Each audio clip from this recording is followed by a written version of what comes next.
여러분 안녕하십니까. 토요일에 토마토마토가 인사를 다시 한번 드리고 있습니다. 자, 지금 현재 암호화폐 시장 약간 상승한 그런 상태에서 거래가 진행이 되고 있죠. 상승한 이유는 바로 비트코인이 올랐기 때문입니다.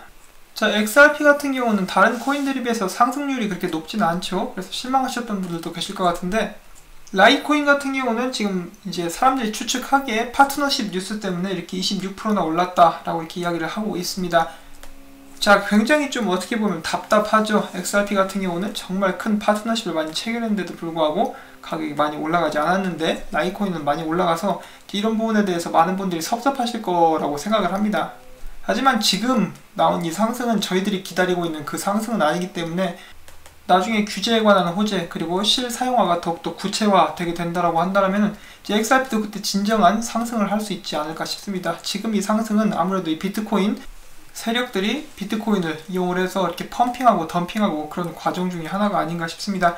물론 여기에서 계속 쭉쭉 올라가서 다른 모든 코인들 잘 다 같이 한번 올라갔으면 좋겠습니다. 자, 그럼 오늘 첫 번째 소식 전달을 해드리도록 하겠습니다. 끝나지 않은 전쟁, 비자와 마스터카드, 세계에서 제일 크다라고 볼 수 있는 이 두 개의 카드 회사가 얼스포트 인수를 두고 계속해서 싸우고 있습니다. 비자가 먼저 입찰을 제공을 했으나 나중에 마스터카드가 더 많은 금액을 제시를 했죠. 그래서 이번에 비자가 그것보다 훨씬 더 높은 금액을 제시를 했는데 2억 4,700만 유로를 파운드를 제시를 했습니다. 이는 지난번에 마스터카드가 제시했던 그런 돈보다 액수보다 12%가 많고, 맨 처음에 비자가 제시를 했던 금액보다 23%나 더 많은 그런 액수입니다. 이제 비자 같은 경우는 지금 일을 잘 하고 있었는데 마스터카드가 중간에 끼어들어가지고 금액이 엄청나게 뛰었죠. 이제 굉장히 약오를 것 같은데, 자, 과연 마스터카드는 여기서 물러날까요? 아니면은 다시 한번 더 높은 금액을 제시하게 될까요? 그리고 여기서 가장 중요하게 생각되는 거, 왜 이 두 개의 카드 회사는 얼스포트를 인수하지 못해서 안달인가? 여기에서 지금 저희들이 추측을 두 가지를 해볼 수가 있겠죠. 첫 번째는 바로 얼스포트가 리플사의 파트너로서 4년 넘게 리플사의 기술을 이제 가져와서 사용을 해왔다라는 것. 그래서 얼스포트를 인수하게 될 경우 그들의 노하우와 리플사의 기술까지 흡수를 할 수 있다, 이런 점이 있을 수가 있겠고요. 두 번째로 저희가 추측을 해볼 수 있는 것은 이제 얼스포트가 스트라이프와 이렇게 파트너십도 맺은 적이 있습니다. 그래서 스트라이프에는 트럼프의 사위죠, 제러드 쿠셔너, 그리고 또한 꽤 유명한 러시아 자산가이자 투자자가 있는데 유리 머시기였는데 이름을 제가 까먹었습니다. 아무튼 이 두 사람이 스트라이프에 투자를 많이 했어요.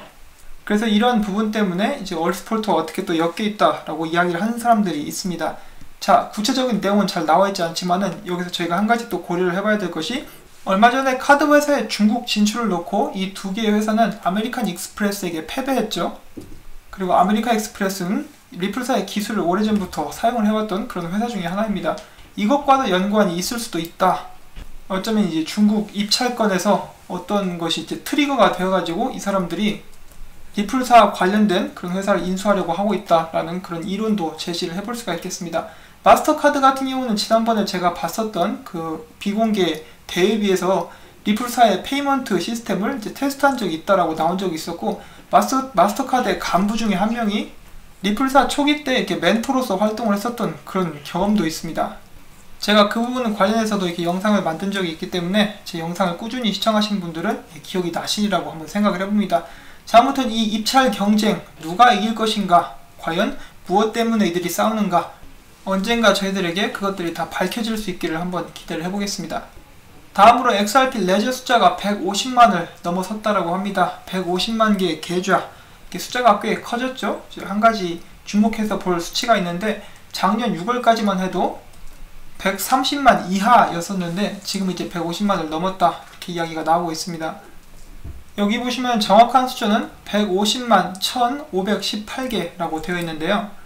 물론 한 사람이 여러 개의 계좌를 가지고 있을 수도 있기 때문에 이것이 순수하게 사람들이 증가라고 이렇게 보기는 어렵겠죠. 아무튼 이 150만이라는 숫자를 넘겼기 때문에 다음 목표는 200만이 될 것 같습니다. 계속해서 좋은 소식 나오기를 한번 기대를 해보고요. 자, 그 다음에는 여러분들도 기억을 하실 거예요. 바이낸스의 자오장평, 얼마 전에 나에게 뭐든지 물어봐 시간을 통해서 근미래의 바이낸스에서 리플사의 파트너, 즉 엑스래핏 파트너가 될 것이다 라고 이렇게 이야기를 했었는데요. 그에 의해서 이 고바바라는 거래소가 있는데, 이 거래소는 영국에 위치를 하고 있고 전 세계 38개국에 서비스를 하고 있는 그러한 회사입니다. 자, 여기 보시면은 이 고바바에서 역시 나중에 엑스래핏을 사용하는 엑스래핏 파트너 거래소가 될 것이라고 밝혔습니다. 좋은 소식이라고 볼 수가 있겠죠. 미래에 계속해서 엑스래핏을 사용하는 곳들이 늘어나면 늘어날수록 XRP 이코시스템 생태계는 넓어지고 유동성 역시 증가하게 될 것입니다. 자, 그 다음에 또 다른 상장 소식이 있는데 브라질에 있는 거래소입니다. 비트코인 트레이드라는 거래소가 있는데 여기서 XRP가 브라질 법정 통화와 이렇게 페어로서 상장이 되었습니다. 법정 통화의 페어 상장은 항상 기분 좋은 소식이라고 볼 수가 있겠죠. 자, 그 다음에 지금 보고 계시는 이분의 이름은 사갈 사부하이, 제가 이름을 발음을 잘 했는지 모르겠는데 아무튼 이분은 리플사의 직원이시고요. 아시아 태평양 그리고 중동 쪽에 규제에 관련된 부서를 담당하고 있는 사람입니다. 아마 나빈 굽타 씨와 함께 일을 하고 있겠죠. 이 사람 역시 저희들에게 꽤 좋은 정보들을 몇 가지 알려준 적이 있습니다. 2016년에 여러 중앙은행들이 XRP를 통해서 테스트를 했었고 결과에 만족했으나 규제 문제 때문에 사용할 수 없다라는 정보를 알려준 것도 이 사람이었고요. 또한 수요일 전에 엑스래핏이 곧 상용화될 것이다 라고 이렇게 발언을 한 것도 이 사람이었습니다. 자, 이 사람이 다가오는 5월 7일에서 8일 그 APEC 아시아 태평양 관련 미팅 BFC라고 나와 있는데 아마 뭐 블록체인 핀테크 컨퍼런스 정도 되지 않을까 싶은데 아무튼 여기에 참석을 해서 지불에 있어서의 블록체인의 역할, 그리고 지금 현재 지불 시스템에서 블록체인이 차지하고 있는 그런 상황이라든지, 그리고 은행들과 금융기관들은 이 기술의 적용을 어떻게 보게 될지, 그리고 아시아 태평양 지역에서 이미 블록체인 지불 시스템을 사용한 파트너십이 늘고 있으며 이런 파트너십이 왜 중요한지, 그리고 블록체인 기술을 지불 시스템에 적용을 했을 때 특히 이제 개념 증명이라든지 그런 상황에 있어서 이제 확장성 문제라든지 그런 것에 대한 문제점, 드러나는 문제점, 그리고 그것을 해결하기 위해 제시하고 있는 솔루션에 대해서 이야기를 할 것이라고 합니다. 5월이면 좀 시간이 있는데 이 사람 같은 경우는 저희들에게 떡밥을 많이 던져주기 때문에 이제 여기 나와서 좋은 이야기들을 한번 해줄 수 있기를 한번 기대를 해보도록 하겠습니다. 자, 그 다음으로 이제 제가 암호화폐 시간 때 이렇게 전달을 해드릴 적이 있었던 그런 소식인데, 이 아브라라는 암호화폐 관련된 스타트업 회사가 있죠. 제 기존의 지갑을 이제 만드는 그런 회사였었다라고 하는데, 이 사람들이 얼마 전에 획기적으로 발표한 상품 중에 하나가 기존 미국의 주식이라든지 ETF 그런 투자 상품을 비트코인으로서 투자할 수 있게 해주는 것, 그리고 미국에서 계좌를 개설할 수 없는 155개국의 전 세계 다른 국민들에게 이런 서비스를 제시한다라고 해서 제가 큰 화제가 되었었죠. 이 사람들이 이번에는 비트코인 뿐만 아니라 XRP 역시 이제 이러한 서비스를 하는데 사용이 되게 될 것이라고 이야기를 했습니다. 아직 정확한 날짜는 없지만은 그렇게 할 것이라고 이제 확언이 나온 상태이기 때문에 곧 있으면 전 세계에 있는 사람들이 XRP를 통해서 미국의 전통 투자 상품들을 구매할 수 있을 것이라고 봐도 될 것 같습니다. 자, 다음은 리플사에서 오늘 게재한 칼럼이라고 봐야겠죠. 이제 오늘 올라온 것을 제가 확인을 했는데, 얼마 전에 영국 런던에서 있었던 그 리플사 지역 모임 같은 것이 있었죠. 거기에 멀큐리 FX라든지 유로 엑심뱅크라든지 참석을 해서 이야기를 나누는 그런 시간을 가졌었는데, 여기에서는 이제 유럽 연합 의회에서 이렇게 어떤 분이 나오셨다고 합니다.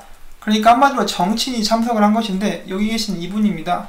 딱 보기엔 젊어 보이시죠? 이름은 에바 칼리라고 하는데, 여기 보시면은 프로필이 나와 있습니다.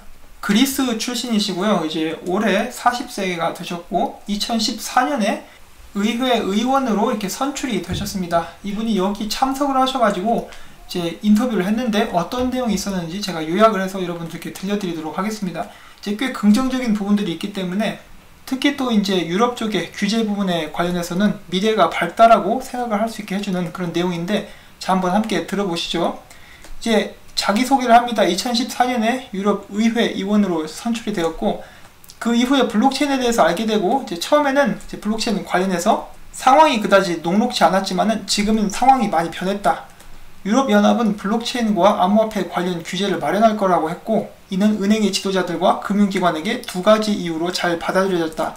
첫 번째는 사회가 블록체인 기술을 현재 잘 받아들이고 있고, 두 번째는 유럽연합이 긍정적으로 규제에 대해서 판단을 하고 있기 때문이다.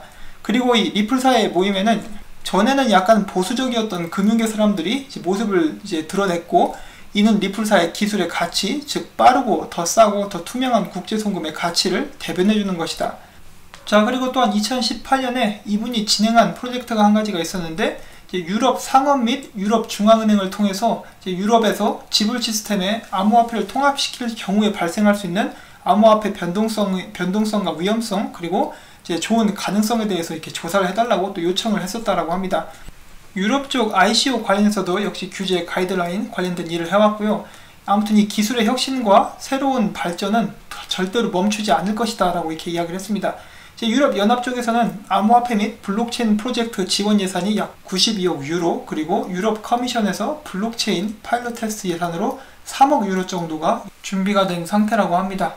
거기에 이어서 이분이 탈중앙화의 중요성에 대해서 깨닫는 그런 계기가 있었는데, 이제 그리스 출신이라고 제가 말씀을 드렸죠. 이제 이분이 그리스 사태가 전에 일어났을 때 이렇게 이야기를 했습니다. 나는 중앙은행이 우리의 예치금에 대해서 너무 큰 권한을 행사하고 있다는 것을 느꼈고, 이는 해결해야 될 문제라고 생각했다. 또한 이제 다른 그 자신의 경험을 이야기를 하는데, 나는 전에 브뤼셀에서 2,000유로를 그리스에 있는 어머니께 당일 송금했어야 했는데 그것은 불가능했다. 스위프트의 기술을 사용하게 되면 3일이 걸리기 때문이죠. 자, 그런데 만약에 내가 그때 리플렛을 사용할 수 있었다면 그것은 가능했었을 것이다.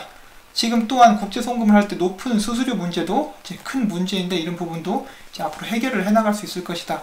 만약에 이 새로운 기술이 유럽 시민들을 이롭게 할 수 있다면 그 어떤 은행도 이 변화를 막을 수 없을 것이다 라고 이렇게 강하게 이야기를 했습니다. 자, 또한 마지막으로 이 기술의 진보, 블록체인과 암호화폐의 발전은 계속될 것이고, 이 혁신과 실용성을 위해 새로운 규제안이 나오게 될 것이다.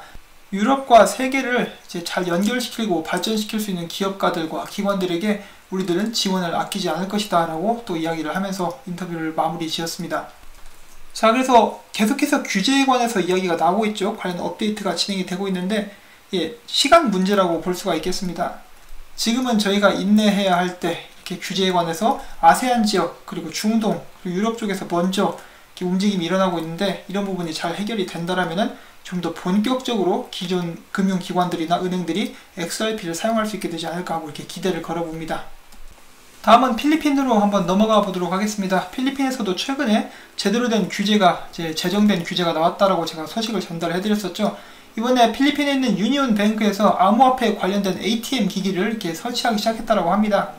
자, 그런데 여기서 저희가 주목해서 봐야 될 점 중에 한 가지는, 이 유니온뱅크가 이런 사업을 진행을 하기 위해서 코인스타.ph, 즉 XRP 파트너 거래소죠. 거기와 함께 협력을 하게 된다라고 합니다. 그래서 이제 필리핀에서 암호화폐를 살 수 있을 때 그 ATM 기기에 아무래도 이제 XRP가 이제 들어갈 가능성이 많아지겠다라고 볼 수가 있겠습니다.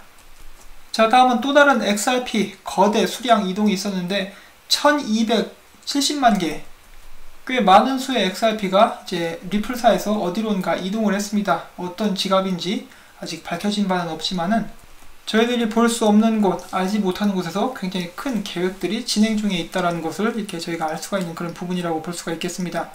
실제로 이 비밀 협약 유지 때문에 밝혀지지 않은 것들이 많지, 이제 저희가 놀랄만한 많은 일들은 실제로 진행되고 있다라고 봐도 과언이 아니겠죠. 이제 비자 같은 경우만 봐도 그렇죠.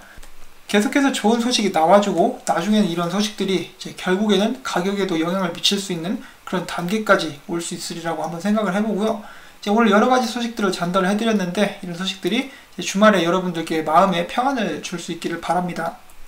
이러한 제 영상이 유익하셨다면 제가 계속해서 열심히 일을 할 수 있도록 구독과 좋아요, 그리고 토마토 밭에 물 주는 그런 의미에서 광고 시청을 처음부터 끝까지 꼭 부탁을 드리도록 하겠습니다. 여러분 한 분 한 분의 도움 덕분에 제가 이 채널을 유지하고 매일매일 이렇게 자료 조사를 할 수가 있습니다. 시청해주신 여러분들께 진심으로 감사드리고 행복한 토요일 보내시길 바랍니다. 안녕히 계십시오.